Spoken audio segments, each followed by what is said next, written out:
Welcome बच्चों। आज हम अपनी क्लास में पोटेंशियल एनर्जी के बारे में पढ़ेंगे, मतलब स्थितिज ऊर्जा।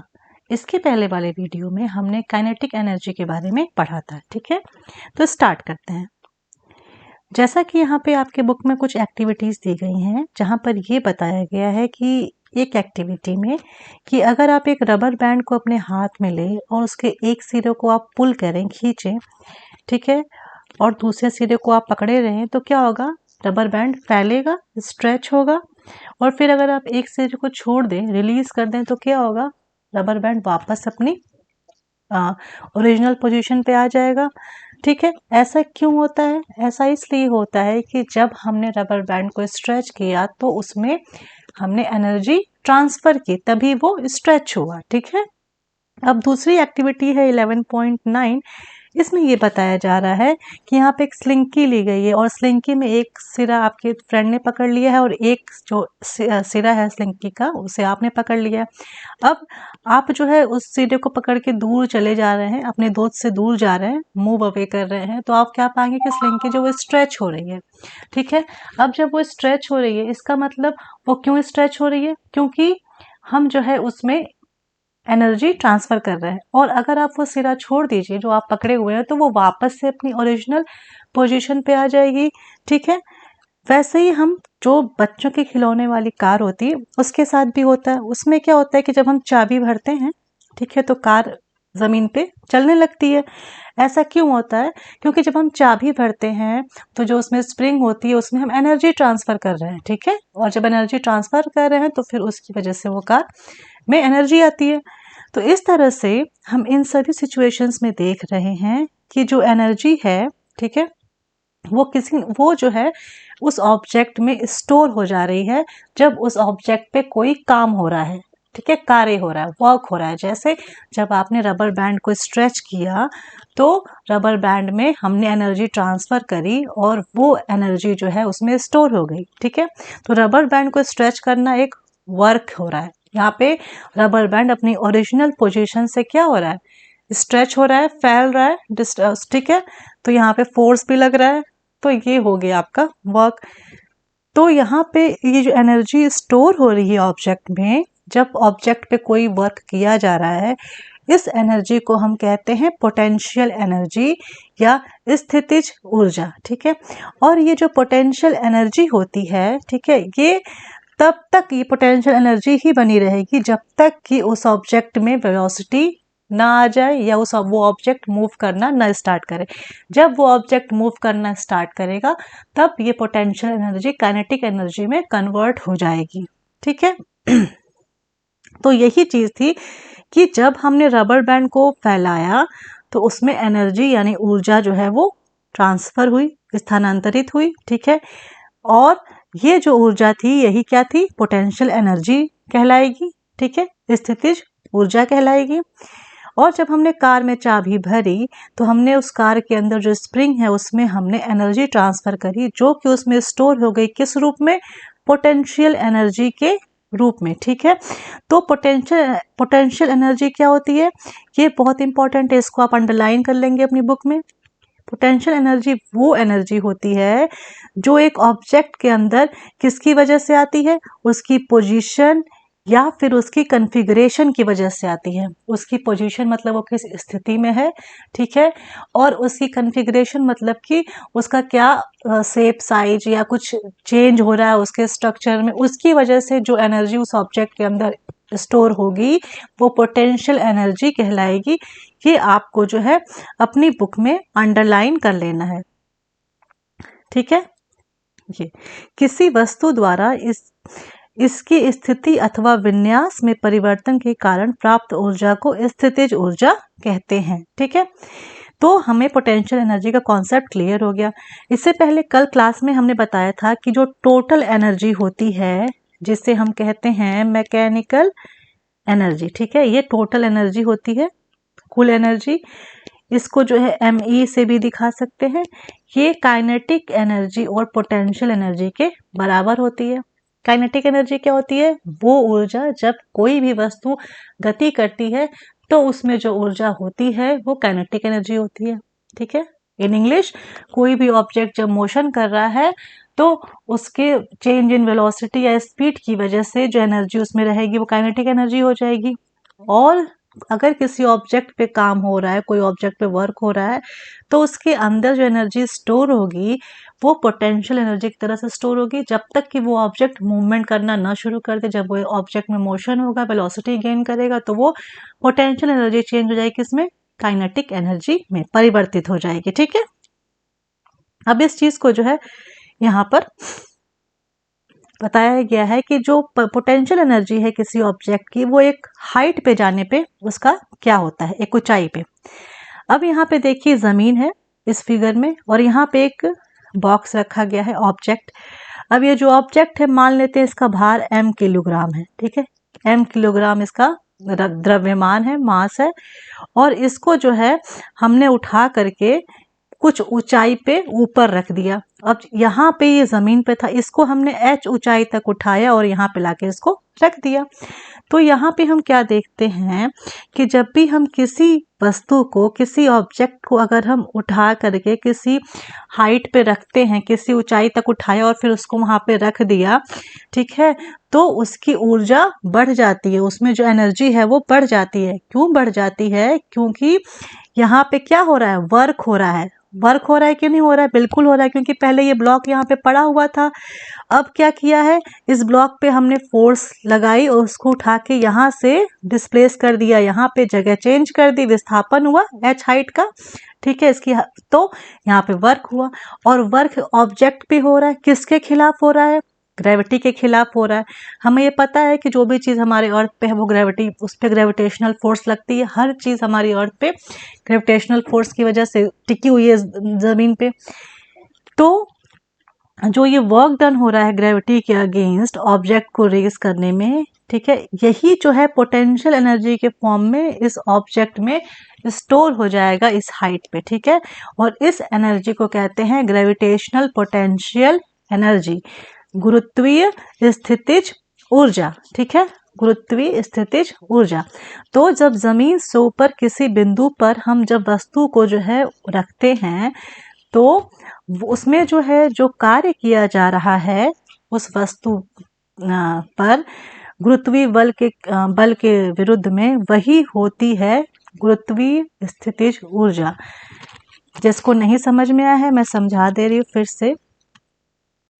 ये मान लो ये ग्राउंड है और यहाँ पे एक ऑब्जेक्ट रखा है m मास का। ठीक है, और हमने इसको उठा करके फिर यहाँ पे रख दिया और ये यहाँ से यहाँ आ गया। इसने h मीटर की ऊंचाई पे रखा, हमने हाइट हो गई। तो यहाँ पे देखो, यहाँ पे क्या हो रहा है कि जो यहाँ पे वर्क हो रहा है, ठीक है, वर्क वो किसके अगेंस्ट हो रहा है? ग्रेविटी के। अब पोटेंशियल एनर्जी यहाँ पे क्या हो जाएगी? पोटेंशियल एनर्जी जो होती है वो हमेशा बराबर होती है वर्क के। कौन से वर्क के? जो वर्क इस ऑब्जेक्ट पर किया जा रहा है। ठीक है, जो हम इस ऑब्जेक्ट पे कार्य कर रहे हैं, उसको उठा करके इतनी ऊंचाई पे रख रहे हैं, इस वर्क के बराबर होगी। क्यों बराबर होगी? क्योंकि ये जो वर्क है वो ग्रेविटी जो इसको नीचे को खींच रही है, इसके अगेंस्ट में काम कर रहा है। ठीक है, तो अगर हमें इस पोटेंशियल, अगर हमें ये पता करना हो कि यहाँ पे इसमें कितनी पोटेंशियल एनर्जी आई है या स्टोर हुई है जब मैंने इस ऑब्जेक्ट को यहाँ से यहाँ उठा के रखा, क्या इसको हम न्यूमेरिकली कैलकुलेट कर सकते हैं? तो बिल्कुल हम पोटेंशियल एनर्जी को न्यूमेरिकली कैलकुलेट कर सकते हैं। कैसे निकालेंगे? जितना भी हम कार्य कर रहे हैं इस ऑब्जेक्ट को यहाँ से उठा के यहाँ तक लाने की, इस पूरे कार्य जो है, ये पूरा ही कार्य पोटेंशियल एनर्जी के बराबर होगा। तो अगर हमने कार्य निकाल लिया तो हमने पोटेंशियल एनर्जी निकाल ली। अब हम कार्य कैसे निकालेंगे? कार्य का फॉर्मूला क्या होता है? वर्क का फोर्स इनटू डिस्प्लेसमेंट। ठीक है ना, और फोर्स क्या होता है? फोर्स, अब देखो जैसे मान लो यहाँ पे यहाँ पर जो है एक बहुत भारी सा जो है पत्थर रखा हुआ है, और ये जो है मान लो कि 10 किलो का पत्थर है। ठीक है, और एक जो है 2 किलो का बच्चा आएगा और ये सोचेगा इस पत्थर को धक्का दे तो क्या दे पाएगा? नहीं दे पाएगा। इस पत्थर को अपनी जगह से हिलाने के लिए इसका जो वेट है, इसी के हिसाब से हमें बल लगाना पड़ेगा ना। तो सेम चीज यहाँ होती है। सेम चीज़ है, ठीक है। अब ये जो ऑब्जेक्ट यहाँ पे रखा हुआ है, ठीक है, ज़मीन पे, इसका मास कितना है m, ठीक है। तो इस पे लगने, जो इस पे ग्रेविटेशनल फोर्स लग रही है वो कहाँ को लग रही है, नीचे को लग रही है। भाई धरती पे जो गुरुत्वीय बल है वो हमेशा नीचे को ही लगता है, नीचे को लग रही है। और वो बल जो है वो कितना है, एक मिनट, ये जो बल है वो कितना है, इस ऑब्जेक्ट का मास और हमारा जो एक्सेलरेशन ड्यू टू ग्रेविटी है, ठीक है। यही है ये बल जिससे ये ऑब्जेक्ट जो है यहाँ टिका हुआ है।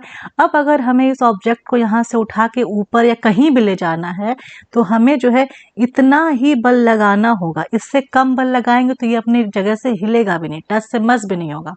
तो हमें इतना ही बल लगाना होगा, तभी जा करके हम जो है इसके बराबर या इससे ज़्यादा बल लगाना होगा, तभी जा करके हम इस ऑब्जेक्ट को यहाँ से उठा करके कहीं भी रख सकते हैं, जहाँ जहाँ भी हमारी इच्छा है। तो यहाँ पे F क्या हो गया, mg। अब यहाँ पे S क्या है, विस्थापन। विस्थापन मतलब अपनी ओरिजिनल जगह से हट करके ऑब्जेक्ट अब जहाँ पे चला गया है फाइनली, तो वो दूरी बीच की क्या है। तो यहाँ पे क्या है, h दूरी तक गया है, h हाइट कवर करी इसने, ऊंचाई में गया है ना, ऊर्ध्वाधर वर्टिकल मूव किया है, तो ये mgh ये हो गया हमारा वर्क। और यही जो वर्क है किसके बराबर हो जाएगा, पोटेंशियल एनर्जी के।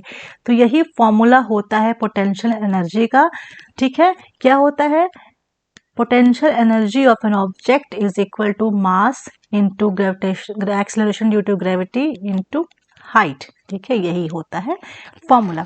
अब इस चीज को यहाँ पे यही चीज बताई गई है कि अगर हम कोई ऐसी वस्तु लेते हैं जिसका द्रव्यमान m है और उसको हम h ऊंचाई तक, हाइट तक ऊपर उठाते हैं, तो ऐसा करने के लिए हमको एक बल की आवश्यकता होगी। और वो बल कम से कम जो है वो वस्तु पे लगने वाले जो न्यूनतम बल है उसके बराबर होना चाहिए, जो कि mg है, ठीक है। और इस वस्तु पे जो भी कार्य किया जाएगा वो उसकी पोटेंशियल एनर्जी के बराबर होगा। तो हम मान लेते हैं कि इस जो ऑब्जेक्ट पे कार्य किया जा रहा है गुरुत्वीय बल के अगेंस्ट, ग्रेविटेशनल फोर्स के अगेंस्ट, वो W है। तो किया गया कार्य क्या हो जाएगा, बल गुणे विस्थापन, फोर्स इनटू डिस्प्लेसमेंट। बल कितना है mg और विस्थापन कितना है h, तो कार्य कितना हो गया h mgh। और किया गया कार्य ही पोटेंशियल एनर्जी के बराबर है, तो ये हमारी पोटेंशियल एनर्जी हो गई, ठीक है। ये हमें समझ में आ गया। और जो दूसरी सबसे इम्पोर्टेंट चीज़ पोटेंशियल एनर्जी के बारे में हमें याद रखनी होगी, ये होगी कि पोटेंशियल एनर्जी जो होती है वो पाथ पे डिपेंड नहीं करती है। पाथ मतलब जो रास्ता होता है उस पर डिपेंड नहीं करती है, वो सिर्फ और सिर्फ प्रारंभिक और अंतिम स्थिति पर डिपेंड करती है, ठीक है। मतलब फाइनल और इनिशियल पोजीशन जो ऑब्जेक्ट की होती है उसी पर डिपेंड करती है। अब जैसे मान लो ये हमारी फिगर 1 है और ये हमारी फिगर 2 है। यहाँ पे इस ऑब्जेक्ट को A बिंदु से उठा के B बिंदु तक रखा गया है, ठीक है। और कितनी ऊंचाई पे रखा गया है, h। ये पहला पाथ है, सीधे चले गए हैं। दूसरा पाथ क्या है, हमने ए बिंदु से उठा के बी बिंदु पे ही रखा है, लेकिन हमने क्या किया है, सुपरमैन बन के ऐसे ऐसे हवा में उड़ते उड़ते खूब ऐसे ऐसे करके जाके फिर रखा है। तो भी ऊंचाई तो यहाँ पे, यहाँ से यहाँ की जो शॉर्टेस्ट दूरी, डिस्प्लेसमेंट क्या होता है, प्रारंभिक और फाइनल जो इस पोजीशन होती है उसके बीच की सबसे न्यूनतम दूरी। डिस्प्लेसमेंट क्या होता है, विस्थापन, the shortest distance between the initial and final position of an object, ठीक है। तो इसीलिए तो यहाँ पे जो सबसे छोटी दूरी है, यहाँ पे सबसे छोटी दूरी है वो यही है, ठीक है।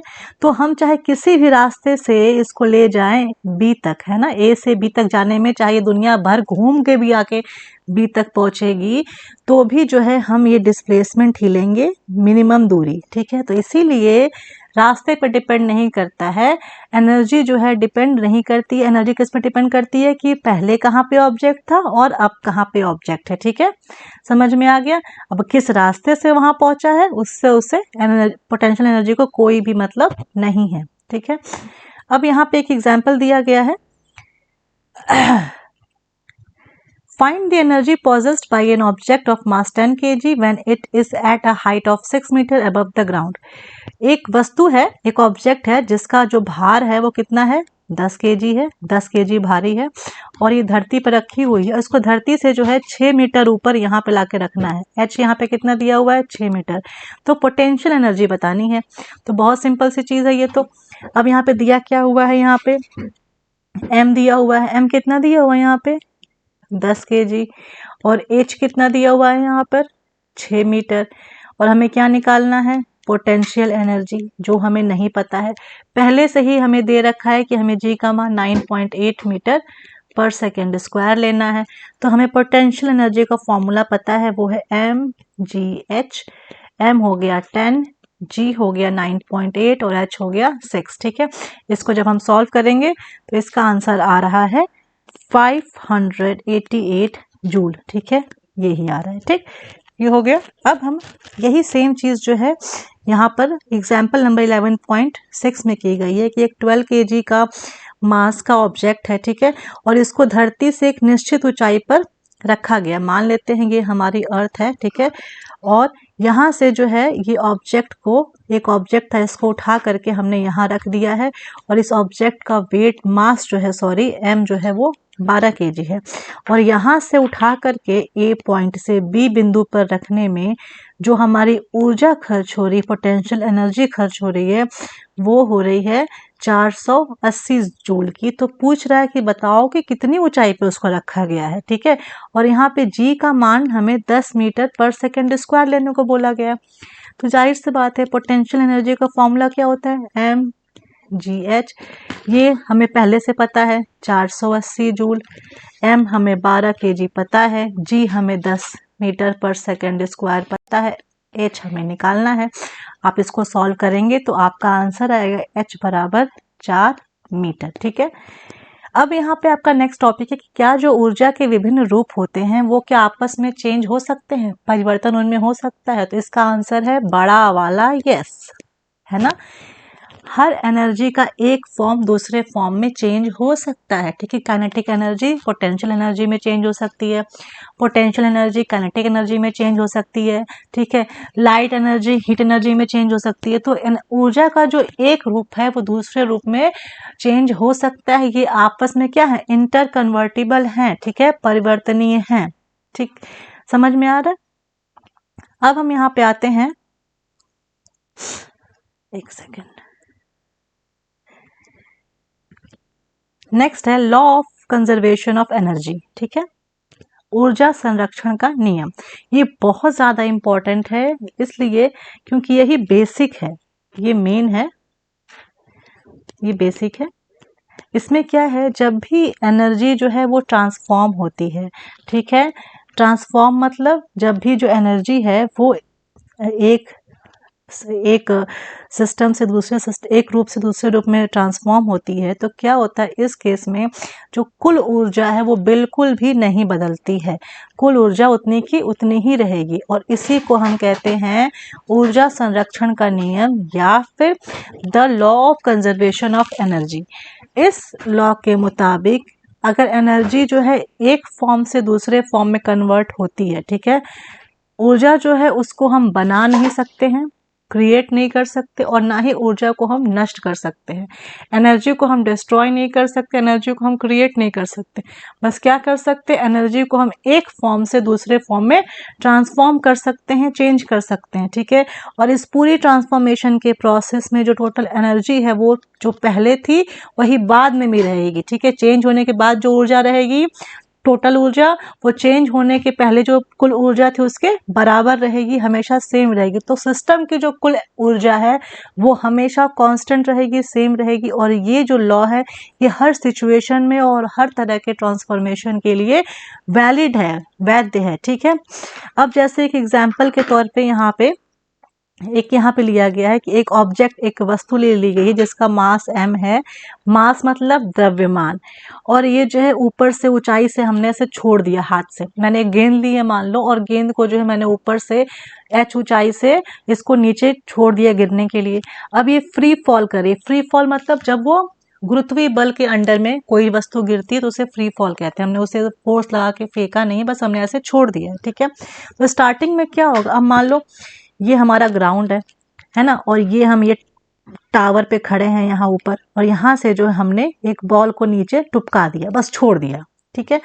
अब ये बॉल क्या है, नीचे आ रही है। अब जब ये बॉल यहाँ पे थी, ठीक है, टावर पे, तो यहाँ पे क्या था, यहाँ पे इसकी काइनेटिक एनर्जी क्या थी, 0 थी, और पोटेंशियल एनर्जी क्या थी, mgh। क्यों, क्योंकि बॉल का मास m है, और ये जो टावर की ऊंचाई है जमीन से वो h है, टावर की इतनी ही तो ऊंची बॉल है, ठीक है। ये हो गया। तो कुल ऊर्जा कितनी हो गई इसमें, कुल ऊर्जा क्या बताया था मैंने फॉर्मूला, के ई प्लस पी। तो कुल ऊर्जा क्या हो गई, के ई 0 हो गया, पी एम जी एच। तो इसमें कुल ऊर्जा कितनी है यहाँ पे पहले केस में, एम जी एच। अब जब हमने बॉल छोड़ी तो उस समय काइनेटिक एनर्जी 0 है, क्योंकि वस्तु जो है वो विरामावस्था से प्रारंभ हो रही है, ऑब्जेक्ट जो उसकी इनिशियल वेलोसिटी 0 है, ठीक है। अब जब जैसे जैसे ये बॉल नीचे गिरेगी वैसे वैसे उस ऑब्जेक्ट की पोटेंशियल एनर्जी जो है वो चेंज होती जाएगी काइनेटिक एनर्जी में। क्यों चेंज होगी, क्योंकि जो है उसके अंदर अब क्या है, वेलोसिटी आ रही है, वेग आ रहा है, और तब जो है जो काइनेटिक एनर्जी है वो बन जाएगा हाफ एम वी स्क्वायर। और जब हाँ, जैसे जैसे ऑब्जेक्ट ये गिरता रहेगा वैसे वैसे इसमें जो इस पोटेंशियल एनर्जी स्टोर है वो धीरे धीरे घटती रहेगी, और काइनेटिक एनर्जी क्या करेगी, धीरे धीरे बढ़ती रहेगी। अब इस पोजीशन पे इसकी काइनेटिक एनर्जी क्या हो जाएगी, हाफ एम वी स्क्वायर।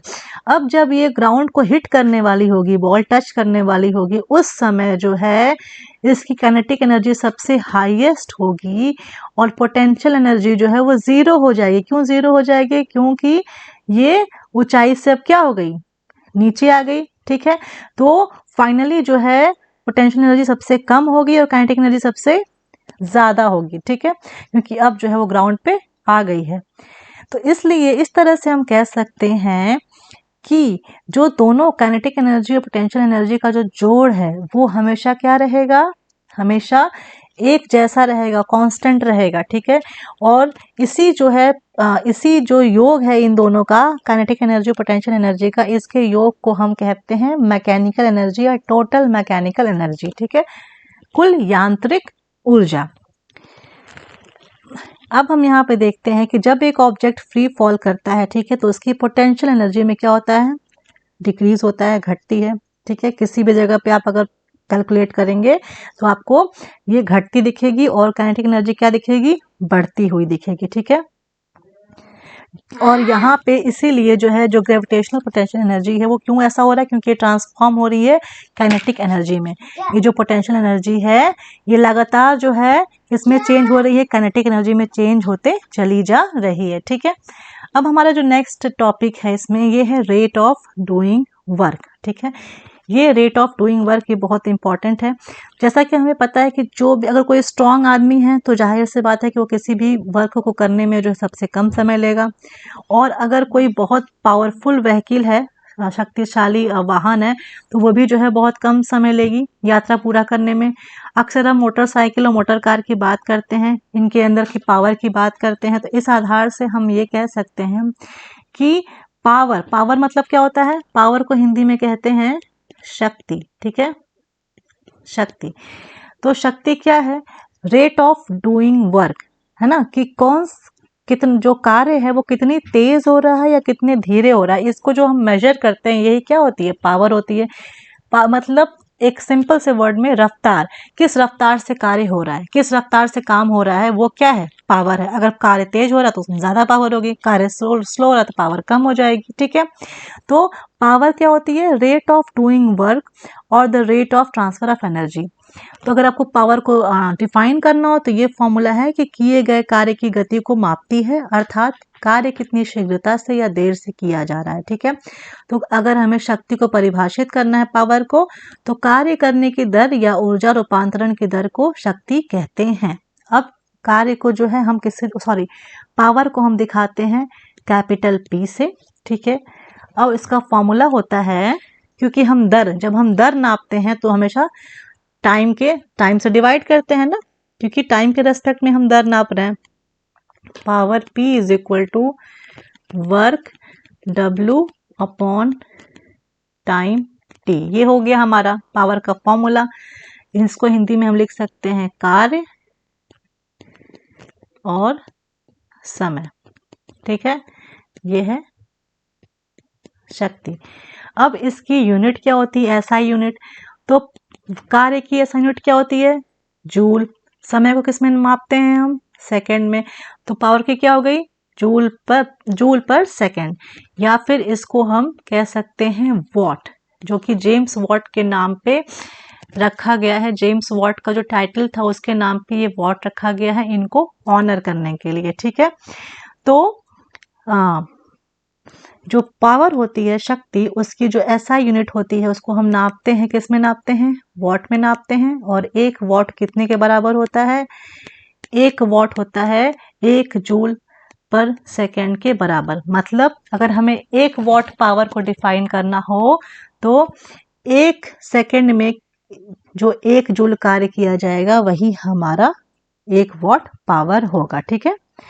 तो हम कह सकते हैं कि 1 सेकेंड में 1 जूल कार्य जो एजेंट करता है उसे हम कह सकते हैं कि वो 1 वॉट की पावर रखता है। अब जो वॉट है वो बहुत छोटी इकाई है, तो वैसे ही 1 किलो वॉट में 1000 वॉट होते हैं या फिर 1000 जूल पर सेकेंड होते हैं, ठीक है। ये हो गया। अब हम यहाँ पे देखते हैं कि कॉमर्शियल यूनिट ऑफ एनर्जी, ठीक है। अक्सर हमारे घरों में मीटर लगा होता है बिजली का, और हम महीने के हर लास्ट डे पे हम जाके यूनिट चेक करते हैं, ठीक है। ये यूनिट क्या होती है, ये यूनिट होती है किलोवाट आवर, ठीक है। तो जो जूल होती है वो बहुत छोटी इकाई है कोई भी चीज़ को, एनर्जी को मापने के लिए, ठीक है। और जब जहाँ पे बहुत ज़्यादा एनर्जी खर्च हो रही है तो वहाँ पे हम जूल में मापेंगे तो काम हो चुका। इसलिए हमें एक एनर्जी के लिए बहुत बड़ी यूनिट चाहिए थी, और फाइनली इसलिए जो है बड़ी यूनिट क्या आ गई, किलोवाट आवर, ठीक है। अब जैसे हम मान लें कि 1 सेकेंड में एक मशीन जो है 1000 जूल एनर्जी जो है वो यूज़ कर रही है, ठीक है। काम करने में 1000 जूल एनर्जी यूज़ कर रही है। तो फिर 1 घंटे में कितनी यूज़ करेगी, 1 घंटे में कितनी यूज़ करेगी, यही है आपका 1 किलोवाट आवर। क्या है ये, कि मशीन द्वारा 1 घंटे में इस्तेमाल की गई ऊर्जा, ठीक है। ये है आपका 1 किलोवाट आवर। तो इसको कैसे करते हैं, 1 kilowatt hour is equal to 1 kilowatt into 1 hour. अब 1 घंटे में 3600 सेकेंड होते हैं और 1 किलोवाट में 1000 वाट होते हैं, और इसको मल्टीप्लाई करने पे फाइनली हमारा आता है 3.6 into 10 to the power 6 joule. और यही हमारे इंडस्ट्रीज़ में, घरों में और कॉमर्शियल जगहों पे इस्तेमाल होता है। हर जगह जो है ये किलोवाट आवर में ही हम जो एनर्जी का कंजप्शन है उसको दिखाते हैं, ठीक है। तो जो यूनिट्स हम नोट करते हैं अपने मीटर में, कितने यूनिट बिजली खर्च हुई, वो बेसिकली क्या होती है, किलोवाट आवर ही होती है। तो आज के लिए इतना ही। अब आपका ये चैप्टर फाइनली जो है ख़त्म हो गया है, और इससे क्वेश्चन आंसर्स मैं आपको सेंड कर दूंगी। Thank you.